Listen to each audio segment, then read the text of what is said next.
Hey folks, it's Matt once again, doing this review again because I realized I forgot to push the record button. So it makes me even more pissed about this movie. But yeah, this is another film that my friend Mike sent me, Armed Response. I think he thought it was okay. I didn't. I hated this movie. I thought it was boring, piece of shit. I think it's the biggest budget that Fred Olen Ray ever got. He co-produced and directed it. Fred Olen Ray's made a lot of films. I haven't seen a lot of them, but they sound like shit, like Biohazard and Hollywood Chainsaw Hookers. And I like Deep Space. I really like Deep Space. Kind of I wish Deep Space was on DVD. You know, with picture quality, so I can actually see the movie. The best picture quality is like a VHS overseas, but that doesn't play in VCRs in the US. But that'd be nice. I mean, at least Charles Napier gets to cut fucking alien's head off with a chainsaw, or putting his cigarette in a bag in someone's gun chamber to piss him off. That's more memorable than this movie. This movie's just really nothing to it. I mean, even if it's Fred Olen Ray's biggest budget, it's still very low budget film, very forgettable, boring, slow paced. Really nothing to the film. I mean, I like David Carradine, Lee Van Cleef. Lee Van Cleef sort of comes in and out of the film. You also have Mako as your bad guy. You have Michael Berryman from the original Hills of Eyes as sort of the bad guy's sort of lead henchman. Just a very boring. I mean, there's so many other films, whether it be Showdown Little Tokyo or other films that you can watch, are much better than this movie. But yeah, it starts off with this guy. He goes see Mako, and Mako's pissed because the statue is missing. The statue he's going to use as a sort of a something that this other guy wants. He had done a favor for Mako, big crime boss guy, so Mako's favors to get him the statue, and it's missing. And this guy says, "Oh, I don't know where it is, this and that." And Mako's like, "It's one of those things where it's, you cut off your finger as an apology and for your honor." And the guy does it, kind of like what you saw in Showdown Little Tokyo. I know this was before that, but you saw that in a dozen movies dealing with this type of stuff. And pretty much he comes out, even though he's cut his finger off, he's happy because he gets with his woman. And he's like, well, a small price to pay. The guy doesn't think I'm guilty, and the exchange will go well, and we'll get paid, the $500,000. And pretty much he was in on stealing the statue. Just he did that to get away clean. But he doesn't, because him and his woman get blown up and when they turn on their car. Like I said, Michael Berryman's in this. I remember when my friend Mike was reviewing this, he said, he's a ninja. And I'm like, what? Michael Berryman's a ninja? Like, this guy's a ninja? That would get some laughs. But he's not really a ninja. He's just pretty much a henchman to Mako. He's pretty much just wearing, sort of black garbs. But it's not like a ninja mask and ninja stars and swords, and he's trying to do martial arts and flips. No, hell, he has a shotgun, so it's pretty much just him in black. He has this stupid smiley face sticker on or button, whatever the hell it was for some reason, but that's about the most chuckle I could get out is this little smiley face. And he also likes to give people like fortune cookies, which of course the message has something to do with something that's going to happen. Or David Carradine is pretty much the owner of this bar. He has two brothers. And he also has his father, played by Lee Van Cleef. And David Carradine also has a daughter and a wife. He has flashbacks to Vietnam, which, to be honest, this could have been completely taken out of the movie because it does nothing. It's not interesting. It's not any action. And if there is, it's not well handled at all. The only thing we get out of these flashbacks is really crappy use of slow-mo.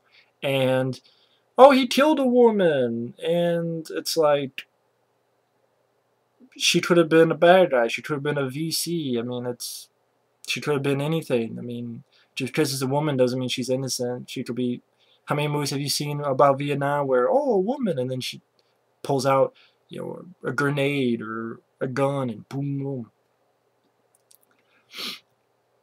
But I don't really know why it's in the movie, to be honest. Could have been completely taken out. And even though this is 80-some minutes long, it felt slow paced. It felt boring. There wasn't much action. When it was not even that well handled. If there's fights, they're clumsy ass fights. Pretty pathetic. I mean, I like David Carradine and Lee Van Cleef in the film. That's really the only good stuff in the film, is I like them in the film. Lee Van Cleef comes in and out of the film. He disappears for big portions of the flick. Lee Van Cleef. And pretty much the gist of the plot is one of David Carradine's brothers is working with this guy. I think the character's name is Corey. It could be wrong. And they go off, and he's hired to switch this briefcase of money with Dick Miller, who is also one of the guys who had this statue, along with the guy that got killed, chopped his finger off, got killed by the car bomb at the beginning. It's Dick Miller and this other woman, and David Carradine's brothers with this other guy, and they're going to do an exchange for the statue. But of course, this Corey guy, he's a double cross as well. Because he says, oh, they got a gun, even though they don't. They didn't pull out a gun. So a shootout occurs. Dick Miller gets killed. Dick Miller, I mean, he's been in a lot of stuff. You look up Dick Miller, Gremlins, 1 and 2, so many other films, especially with Roger Corman. He gets killed, the woman gets killed, or so you think. And she holds this big-ass machine gun. She's getting very clumsy. I know it's low budget, but I've seen low budget action films handle the shit like this better. Very clumsy with the machine gun, like, and she gets shot. Later, you find out she's not dead. And you have the guy, the Corey guy, says, like, we shot her tits off. Then these other guys come in, and pretty much all the David Carradine's brother gets that big ass machine gun, shoots like a couple bullets into the car, and the car crashes. And of course, Corey double crosses him, shoots him in the gut, and the guy, David Carradine's brothers, that character has a funny a reaction that made me chuckle. It was like, you bastard. Just gets in the car and drives away, even though he's been shot in the gut. And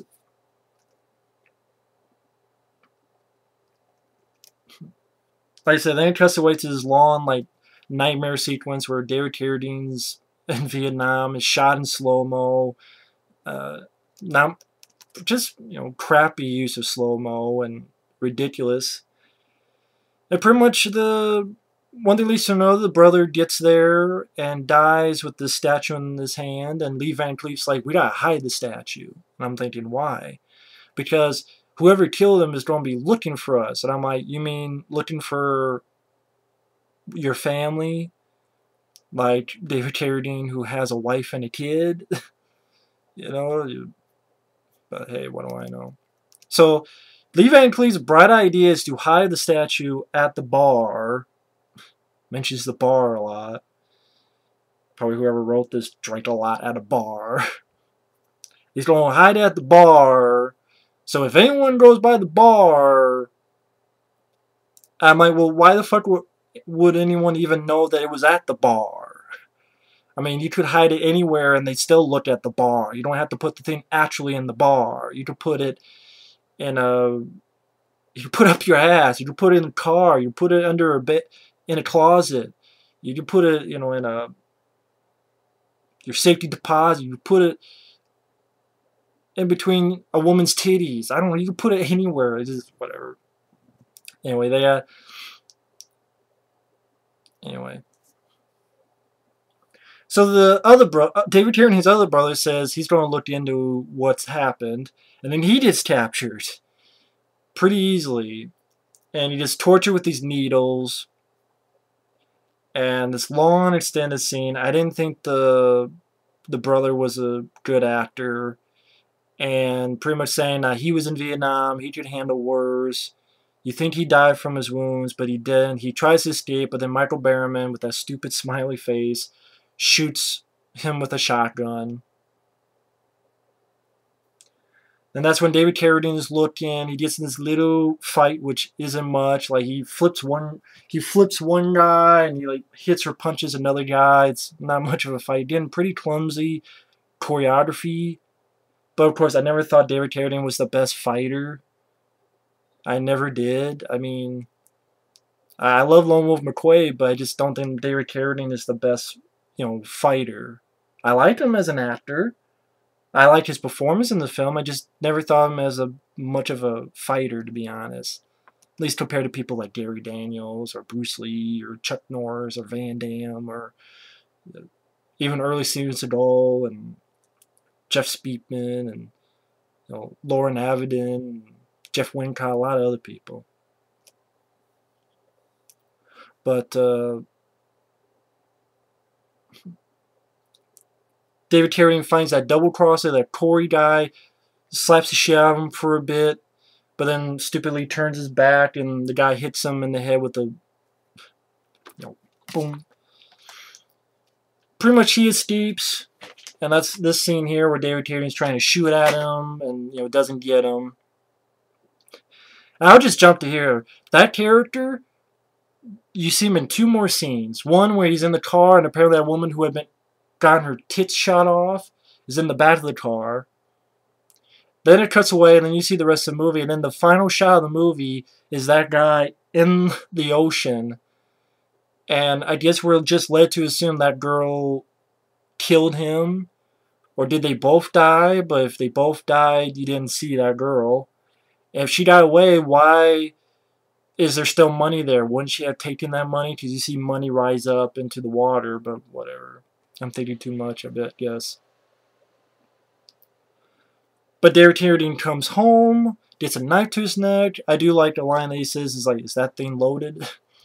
But of course his family's been held. Goes to the bar. Liam Van Cleef is there, shoots one. They decide to have a meeting. Lee Van Cleef gets the David Carradine's wife and kid. And then pretty much you have just this routine, kind of, not even boring, routine shootout. Lee Van Cleef shoots a little bit with a shotgun. David Carradine shoots a bit with his gun.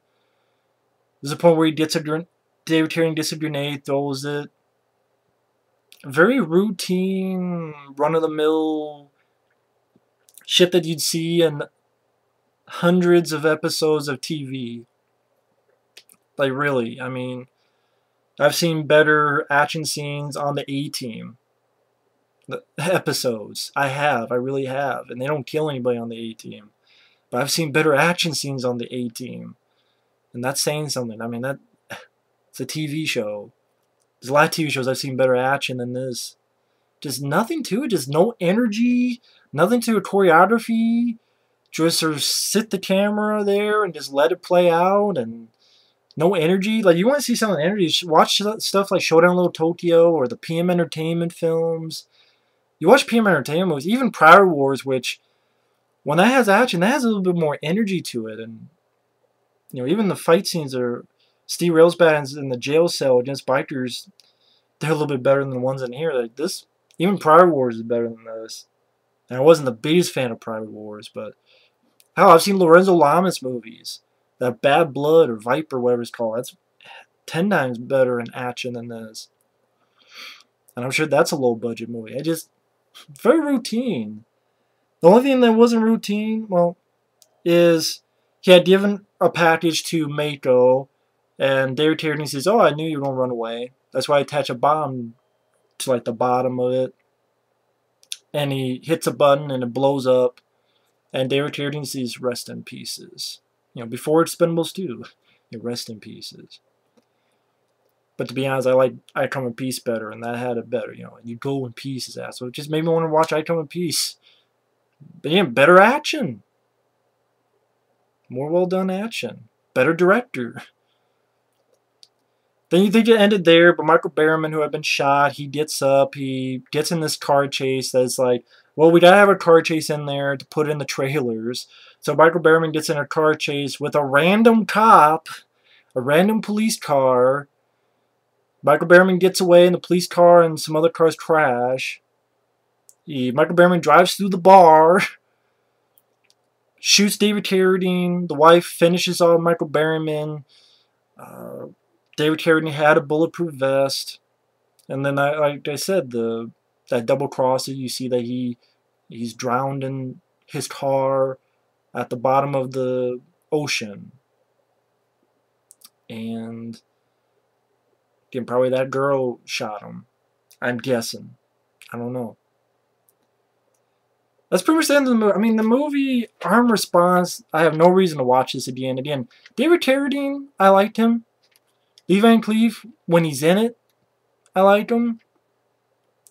But the action is boring, it's routine, it's in one ear out the other, and there's not much of it. There's not much action in the film. It's forgettable. It's pretty boring. It's nothing to it. Nothing memorable about the film. Nothing to remember about the film. I think it gets like a 4.7. I think it deserves a bit lower, like a 4.2, 4.1. It's a shitty action movie. Boring, forgettable, nothing to it. I mean, I guess if you're a hardcore David Carradine fan, again, he does a good job.